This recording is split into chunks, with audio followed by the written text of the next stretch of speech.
эфире новости, в студии Кристина Якупова. Здравствуйте. Продажа субсидированных авиабилетов жителям Дальнего Востока начнется в этом месяце. Правительство выделило средства. В России вырос прожиточный минимум, вслед за ним поднимутся стипендии и социальные выплаты. Вирусологи рассказали, какой будет третья волна пандемии COVID-19.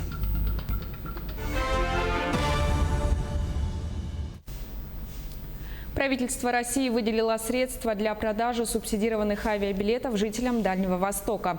Об этом в ходе прямого эфира сообщил министр транспорта и дорожного хозяйства Якутии Владимир Сивцев.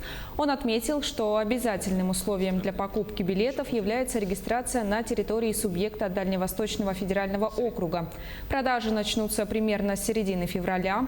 Купить билеты можно будет непосредственно в авиакассах. Первый заместитель председателя правительства республики Алексей Колодезников добавил, что продажи будут не на всю емкость самолетов, а на не менее 10% от общего количества пассажирских мест.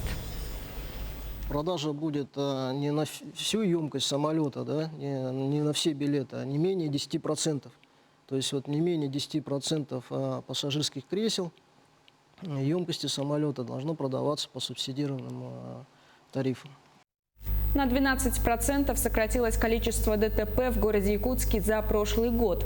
Об этом сообщил первый зампред правительства республики Алексей Колодезников в ходе прямого эфира.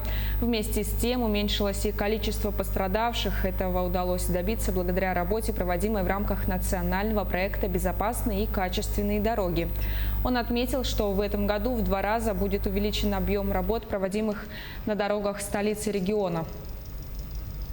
В прошлом году для города мы выделили более 1 200 000 дополнительно средств. 500 миллионов город Якутск, 1 200 000 мы выделили. И в этом году эта сумма будет значительно выше, потому что индикаторы растут. И, конечно же, я обращаюсь к горожанам, что нужно с пониманием относиться к дорожным работам. Да, это определенные трудности, определенные сложности, но если мы выполним те планы, которые у нас стоят, то, конечно, качество дорог будет значительно выше, концентрация мест ДТП сократится. Ну, понятно, что и качество жизни будет улучшаться. За время проведения прямого эфира отчета правительства поступило более 100 звонков. Большая часть вопросов касалась цен. Отмечается, что в этом году на все поступившие звонки получили ответ сразу во время прямого эфира. Ранее часть вопросов, не попавшие в эфир, отправлялась на обработку. Кроме того колл-центра, который был в эфире, который вы видели, сзади был еще дополнительный колл-центр. Сидела вся полностью на большом экране, вы видели, команда подведов, команда замминистров, управленцев. И тот колл-центр, который был сзади, то есть мы идем по пути цифровизации, поэтому в этом году вы видели, никто ничего не записывал, были ноутбуки, все забивалось в одну общую сеть. На той стороне сидели операторы, уже секретариат Колодезникова, они эти вопросы отдавали в подведы, то есть тем людям, которые непосредственно решают вопрос. Отзванивались уже во время эфира, то есть человек, если задал вопрос, а вопрос не успевает войти в эфир, он был отработан тут же на месте, не отходя от кассы. Ранее председатель правительства Андрей Тарасенко сообщал, что все поступившие вопросы и предложения от населения будут проанализированы. Ни один вопрос не останется без внимания и ответа, и призвал всех активно участвовать в отчете правительства. Так, жителю села Старая Табага Семену Соколову позвонил министр транспорта и дорожного хозяйства республики Владимир Сивцев и ответил на его вопрос. Когда же начнется строительство мостового перехода через реку Лена? По словам Семена Петровича, он был приятно удивлен, что на его интересующий вопрос так быстро среагировали. Через какое-то время мне позвонил оператор и сказал: сейчас вы будете разговаривать с замминистра по транспорту. И меня соединили. Я спросил у него, когда начнется строительство мостового перехода. Он мне ответил: 2-й квартал. Короче, с 1 апреля подготовительные работы, подъездные пути начнут готовить. Все удовлетворило. Я давай обзванивать всю деревню, им это все посещать. Прожиточный минимум вырос вместе с пособиями. На душу населения в третьем квартале 2020-го он составил 11 606 рублей, что выше, чем во втором квартале того же года. Размер прожиточного минимума не только говорит об уровне жизни населения, но и служит для определения размера стипендий, пособий и других социальных выплат. В этом году прожиточный минимум составит 11 653 рубля. В республике за последние сутки выявлено 87 новых случаев коронавирусной инфекции. Так, в столице обнаружено 35 случаев, в Мирнинском районе 25, в Тампонском 6, по 4 пациента с COVID-19 выявили в Алданском и Нижнеколымском районе, 3 в Нерюнгринском, 2 в Вилюйском.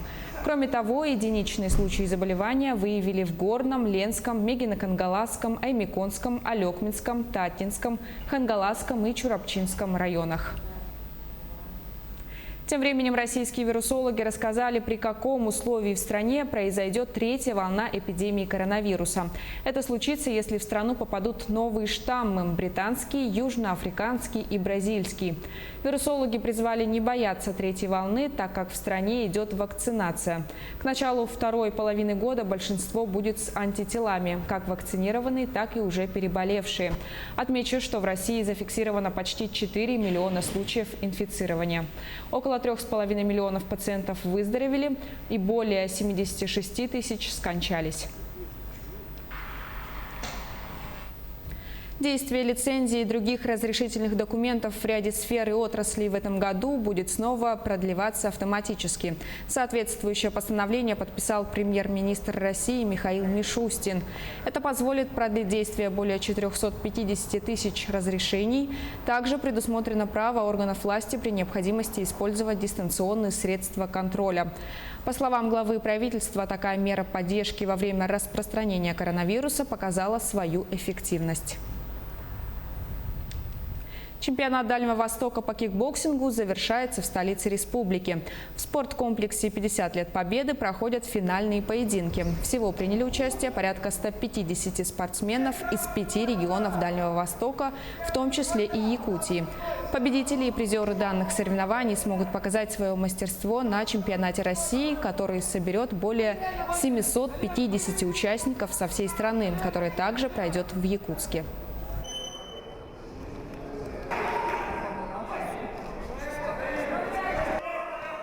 Якутия является центром развития кикбоксинга на Дальнем Востоке. Прежде всего мы расцениваем этот чемпионат для популяризации и дальнейшего развития кикбоксинга на Дальнем Востоке.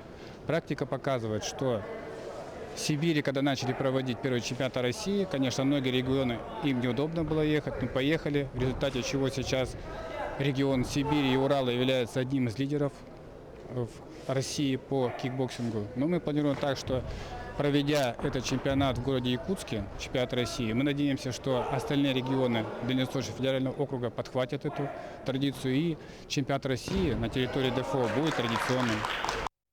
Якутск сможет принять российский или даже международный турнир по киберспорту в 2022 году. Эту идею обсудили на совещании по сотрудничеству Якутии и Федерации компьютерного спорта России, которое состоялось на площадке постпредства республики в Москве. Что нужно, чтобы к нам приехали мировые звезды киберспорта, узнавал Максим Кардозу. Киберспорт набирает обороты и привлекает все больше внимания. 100 тысяч россиян ежегодно принимают участие в различных компьютерных турнирах. И с каждым годом их становится только больше. И неудивительно, призовые фонды таких соревнований могут составлять миллионы долларов. Поздравляем еще раз OG. Уже я где-то это видел. И опять все взрывается. Ух! И Якутск может стать частью этой невероятной кибервселенной. Федерация компьютерного спорта России готова провести финал крупного турнира российского или даже международного уровня в Якутии в 2022 году. Для этого, во-первых, нужна подходящая площадка. Вот если мы посмотрим, как проходили соревнования в других регионах, в Тюмени, в Казани, это площадка, которая вмещает в себя несколько тысяч человек. Вот, например, в Тюмени там было 5000. Во вторую очередь, там необходим качественный интернет. Но Якутия с этим никаких проблем не испытывает. А в третью очередь, естественно, необходим опыт. Опыт проведения подобных соревнований на региональном уровне. И у Якутии есть опыт в проведении крупных турниров по киберспорту, причем не только республиканского, но и дальневосточного масштаба. Мы планируем сейчас на апрель месяц провести республиканское мероприятие, чемпионат республики, уже тоже в Дахсуне, еще крупнее попробовать, да, чтобы отточить все нюансы для того, чтобы уже совместно с Федерацией компьютерного спорта России у нас на территории провести крупное российского формата мероприятие. Наши земляки постоянно добиваются успехов на российском уровне. Так, в декабре 2020 года сборная 31-й школы стала чемпионом Всероссийской интеллектуально-киберспортивной лиги среди 1000 участников. И вполне возможно, в Якутии будут появляться и новые чемпионы. В рамках нацпроекта образования во многих школах республики должны заработать так называемые точки роста, оборудованные современными компьютерами. Вот эта современная модернизированная компьютерная база позволит развивать в том числе компьютерные виды спорта, которые интересны для детей и способствуют развитию общих IT-навыков, компетенций, которые очень важны для выбора будущей профессии.